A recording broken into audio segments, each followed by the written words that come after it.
Welcome to some new r/malicious compliance stories, where people comply to the letter, but not the spirit of a request.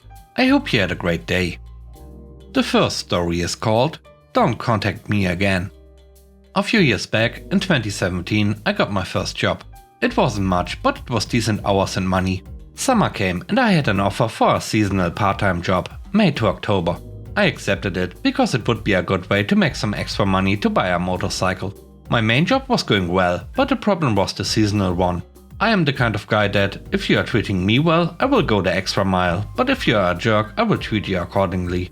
The part-time job was for a family who had rental cars, a travel agency and bus tours.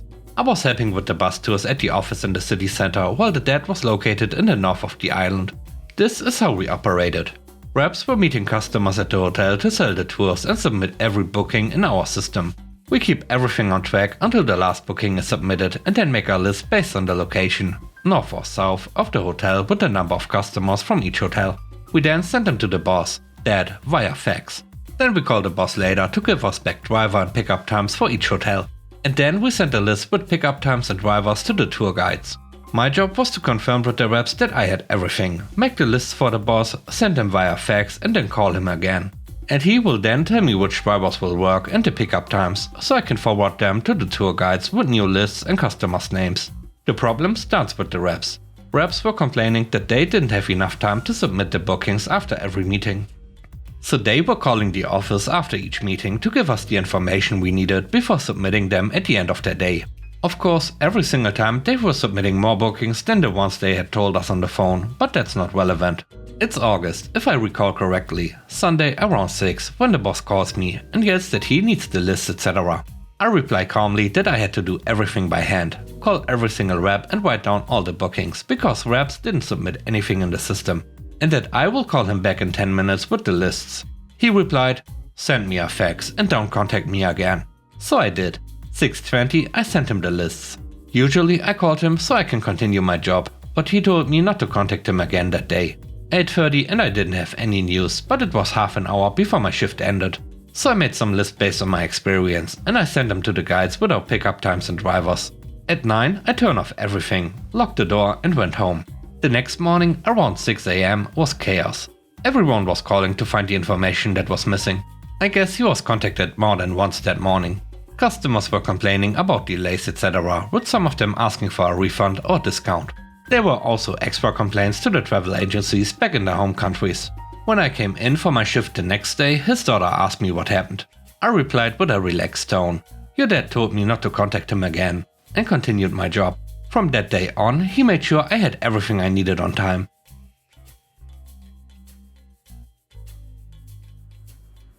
The next story is called I Don't Want to Upset You. I have recently started working the sandwich line at the cafe I work at. My coworker has been deemed a jerk by basically everyone, but I gave her the benefit of the doubt. Until the other day. It's a small area, so if you need something from the inside, cheese, lettuce, spices, bacon, etc., and you're on the outside, you have to ask. I asked for a Togo mug and got a "I mean, you can get it yourself" comment. For the rest of the shift I walked behind her, reached over her, etc. for anything I needed. This drove her nuts and she finally started handing me things. She's also a ticket hog and would take 3 at a time, only leaving me with 1 and then having nothing to do. So I walked off to get some water and got hit with a "You can do something while you wait" comment. So I said I'd prepare her plates so she could put the sandwiches down when she was done. I was told quickly that this was a big no-no for her. So when she hogged the next 3 tickets, I walked off, minding my own business, and heard, "I mean, you can take the grilled cheese out of the oven." So I did, but did I plate it? No. She got upset, but I told her since she didn't want me making her plates, I didn't want to upset her. Pretty sure she hates me now, but I smile every time I get on her nerves or use her own logic against her. The third story is called Party Size. I recently went to a theme park that allows guests to buy access to shorter lines. So many people do this that the regular lines move incredibly slowly because they keep letting in people from the paid line. After an hour in a line that moved only a few steps every 5 minutes or so, it was hard to be patient watching the employees let literally 10 times as many people go in from the short line. When asked, the employees said they don't count people, only parties, and that they are trained to let in 1 party from the regular line for every 4 parties from the fast line.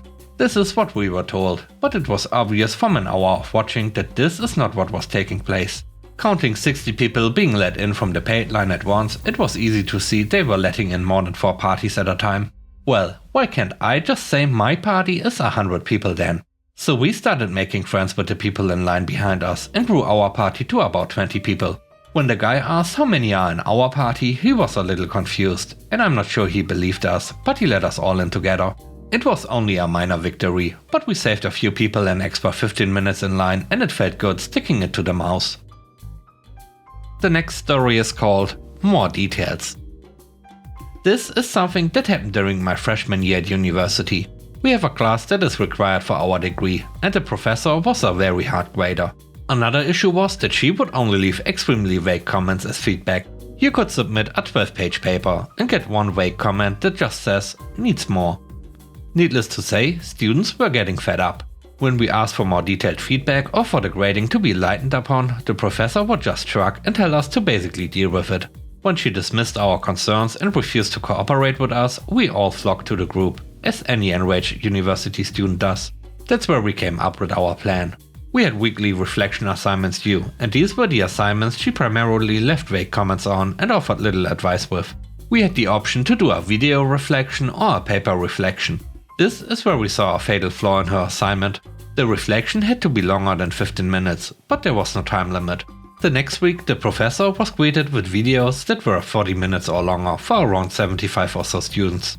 That means they would have at least 50 hours of video to watch for that 1 week alone. The next week she started the lecture by saying she would just be looking for key points about the lecture/readings and asked for videos to only be 20 minutes max. Everyone noticed that her grading was also significantly less harsh.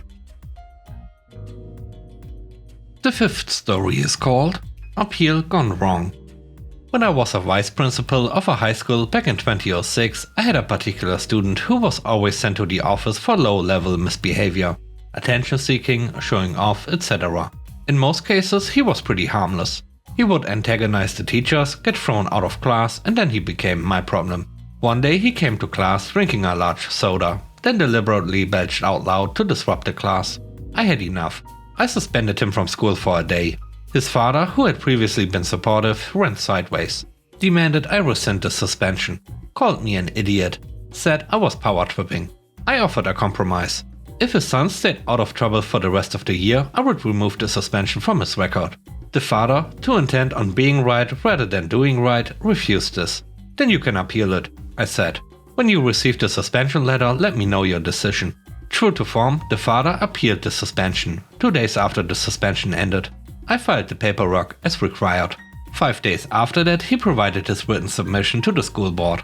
His sole argument was that he felt I was being unfair. 3 days after that, the board held a hearing. I provided detailed notes of his son's pattern of behavior, including statements from his teachers dating back 2 years. The board upheld the suspension and directed that it remain on his record. The boy transferred out to another school shortly after. The suspension record, however, went with him. The last story is called Cheapskates. Some people are particular about their iced teas. Ours has a tropical flavor, which this woman didn't care for. Can I just get a diet soda instead? Not a problem.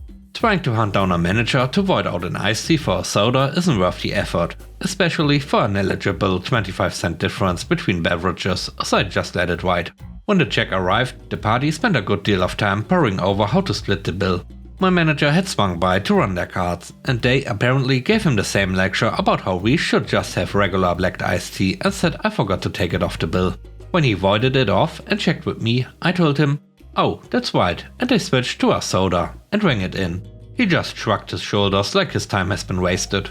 I figured the table was either being cheapskates or dumb, so I happily dropped off the new bill and said, "So we took off the iced tea and corrected it with her Diet Coke."